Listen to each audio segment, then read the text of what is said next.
Hello friends, VS classes for you में आपका स्वागत है। आज हम फिर से आपके लिए लेके आए हैं daily current affairs. VS classes for you में आपको हर रोज़ सुबह 9 बजे मिलते हैं डेली करंट इवेंट्स के कुछ इंपॉर्टेंट क्वेश्चंस। तो उसी सीरीज़ में आज की ये क्लास। सबसे पहला क्वेश्चन हमारा रहेगा कि हाल ही में किस राज्य ने अंकुर नाम की एक योजना शुरू की है। अंकुर योजना कौन से राज्य ने शुरू की है? तो ऑप्शन है बिहार, झारखंड, दिल्ली या मध्य प्रदेश। अगर आपको पता है तो कमेंट सेक्शन में जल्दी से बताइए कि अंकुर नाम की योजना किस राज्य ने शुरू की है।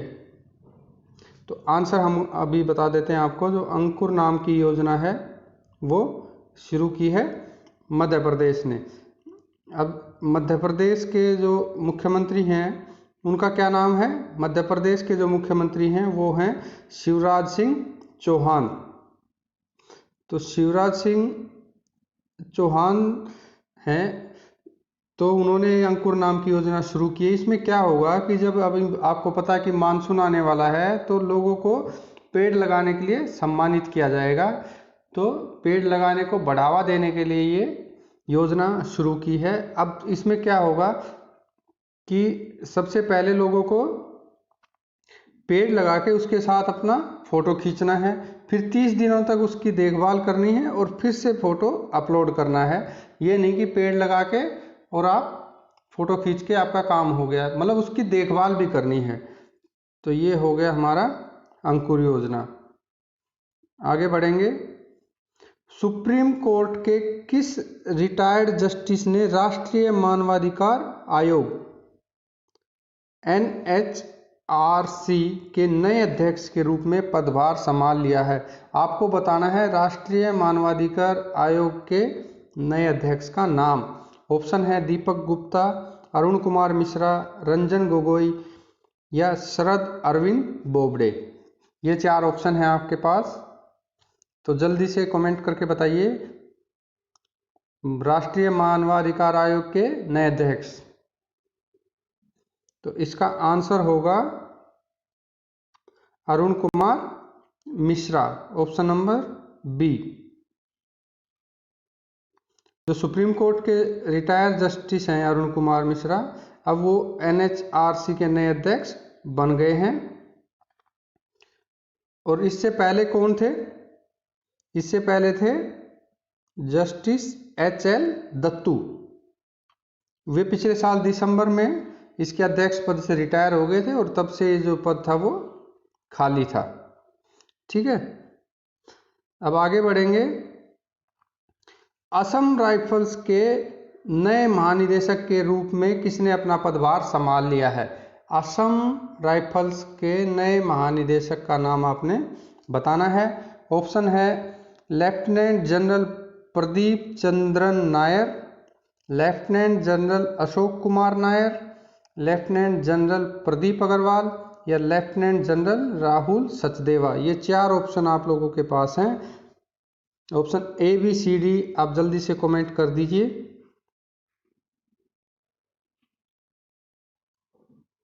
तो अब देखिए कि lieutenant general Pradeep Chandran Nair, option number A आपका आंसर है। लेफ्टिनेंट जनरल प्रदीप चंद्रन नायर ने देश के सबसे पुराने अर्धसैन्य बल असम राइफल्स के महानिदेशक के तौर पर कार्यभार संभाल लिया है। जो असम राइफल्स है वो जो पूर्वोत्तर क्षेत्र की सुरक्षा का जिम्मा संभालता है।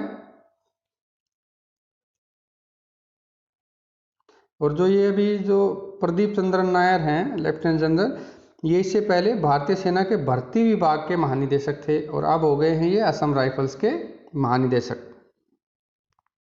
चलिए जी नेक्स्ट क्वेश्चन की तरफ चलते हैं। घरेलू सत्र 2021-22 के लिए मुंबई टीम के मुख्य कोच के रूप में किसे नियुक्त किया गया है? अभी मुंबई टीम का मुख्य कोच आपने बताना है घरेलू सत्र के लिए। ऑप्शन आपके पास हैं विनोद कांबली, अनमोल मजूमदार, रमेश पवार या वसीम जाफर। तो मुंबई का घरेलू सत्र के लिए कोच आपने बताना है क्रिकेट का। ऑप्शन है विनोद कांबली, अमोल मजूमदार, रमेश पवार या वसीम जाफर। तो इसका आंसर हो जाएगा आपका option number B, Amol Majumdar.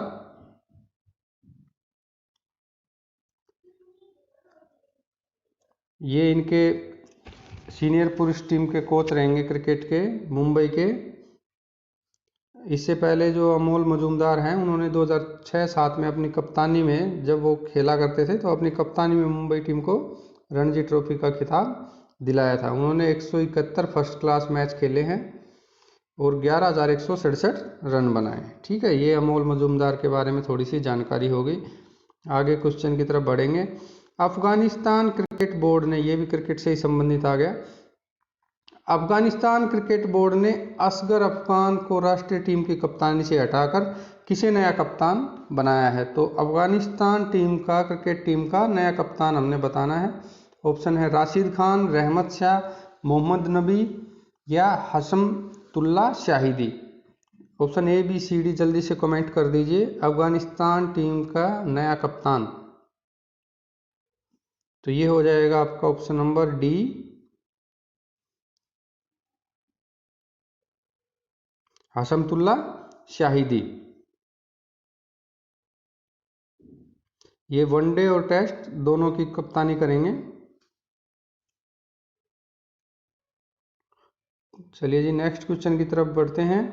वैश्विक अभिभावक दिवस, ग्लोबल डे ऑफ पेरेंट्स, वैश्विक अभिभावक दिवस किस दिन मनाया जाता है?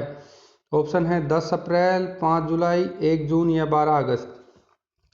10 अप्रैल, 5 जुलाई, 1 जून या 12 अगस्त। ए, बी, सी, डी जल्दी से कमेंट कर दीजिए। तो आंसर हो जाएगा इसका 1 जून। तो ग्लोबल डे ऑफ पेरेंट्स मनाया जाता है 1 जून को। और ये कब से मनाया जाता है?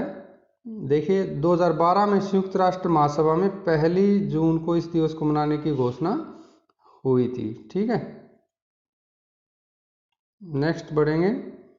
राष्ट्रीय सांख्यिकी कार्यालय NSO के आंकड़ों के अनुसार वित्त वर्ष 2020-21 में भारतीय अर्थव्यवस्था में कितने प्रतिशत की गिरावट आई है? भारतीय अर्थव्यवस्था में कितने प्रतिशत की गिरावट आई है NSO के आंकड़ों के अनुसार? ऑप्शन है आपके ये 5.3%, 4.3%, 7.3% या 6.9%।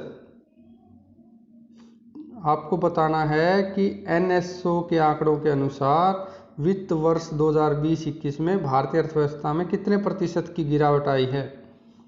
जल्दी से बताइए। तो इसका जो आंसर हो जाएगा आपका, वो हो जाएगा ऑप्शन नंबर सी, 7.3% की गिरावट NSO के आंकड़ों के अनुसार 2020-21 में भारतीय अर्थव्यवस्था में आई है। और ये इसका मुख्य कारण कोविड-19 महामारी है। देखते हैं, भारतीय उद्योग परिसंघ CII, भारतीय उद्योग परिसंघ का नया अध्यक्ष निम्न में से किसे नियुक्त किया गया है? तो आपको बताना है भारतीय उद्योग परिसंघ का नया अध्यक्ष। ऑप्शन ये रहे आपके सामने, TV नरेंद्रन, संजीव बजाज, पवन मुंजाल या राहुल सचदेवा। जल्दी से बताइए। तो ये हो जाएगा आपका option number A, TV Narendran. इन्हें भारतीय उद्योग परिसंघ का नया अध्यक्ष नियुक्त किया गया है।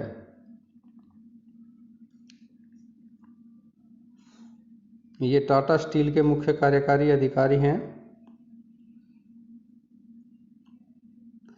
चलो, ये थे कुछ करंट इवेंट्स आज के। अभी हम आपको कुछ स्टैटिक जीके के क्वेश्चन बताएंगे जो कई बार एग्जाम में पूछे जा चुके हैं। कई बार आपने देखा होगा कि पूछ लेता है कि भाई सबसे ज़्यादा धान भारत में कहाँ होता है, गेहूँ कहाँ होता है। तो इस टाइप के कई क्वेश्चन आते हैं। तो इनका समरी हमने बनाई है और वही हम आपसे अभी शेयर करेंगे। तो शुरू करते हैं। सबसे पहले देख लेते हैं, ये देखिए, भारत में धान का सबसे बड़ा उत्पादक। तो धान सबसे ज़्यादा कहाँ है भारत में? वो है पश्चिम बंगाल में। उसके बाद देखते हैं गेहूं का सबसे बड़ा उत्पादक भारत में। तो सबसे ज़्यादा गेहूं भारत में उत्तर प्रदेश में। कई बार एग्जाम में आ जाता है क्वेश्चन, थोड़ा ध्यान से देखिए। आगे देखते हैं भारत में गन्ने का सबसे बड़ा उत्पादक। तो गेहूं के बाद गन्ना भी उत्तर प्रदेश में। आगे बढ़ेंगे, मूंगफली का सबसे बड़ा उत्पादक। सबसे ज़्यादा मूंगफली भारत में कहाँ होती है? तो वो होती है गुजरात में। चाय का सबसे बड़ा उत्पादक भारत में कौन सा राज्य है? तो चाय सबसे ज़्यादा भारत में पाई जाती है असम में। और बांस सबसे ज़्यादा भारत में, तो बांस भी पाया जाता है असम में। चाय और बांस असम में। जूट, जूट सबसे ज़्यादा कहाँ है भारत में? जूट है पश्चिम बंगाल में। इसके बाद आता है भारत में तंबाकू का सबसे बड़ा उत्पादक राज्य कौन सा है? तो तंबाकू सबसे ज़्यादा भारत में आंध्र प्रदेश में। केला सबसे ज़्यादा तमिलनाडु में, नोट कर लीजिए इनको। और भारत में केसर का सबसे बड़ा उत्पादक राज्य कौन सा है? केसर सबसे ज़्यादा मिलेगा आपको जम्मू कश्मीर में। भारत में प्याज का सबसे बड़ा उत्पादक, प्याज सबसे ज़्यादा मिलेगी महाराष्ट्र में। आगे बढ़ते हैं, भारत में काली मिर्च का सबसे बड़ा उत्पादक राज्य, काली मिर्च का सबसे बड़ा उत्पादक राज्य है केरल। और कपास सबसे ज़्यादा गुजरात में। मूंगफली भी कहाँ थी? गुजरात में। और कपास भी गुजरात में। और कॉफ़ी, चाय थी असम में और कॉफ़ी कर्नाटक में। तो ये थे कुछ स्टैटिक जीके के क्वेश्चन। आज हमने कुछ डेली करंट अफेयर्स के क्वेश्चन डिस्कस किए और कुछ स्टैटिक जीके के। होप आपको पसंद आई होगी वीडियो। अगर पसंद आई है तो please like, share and subscribe VS classes for you. जुड़े रहिए वीएस क्लासेस फॉर यू के साथ। Thank you.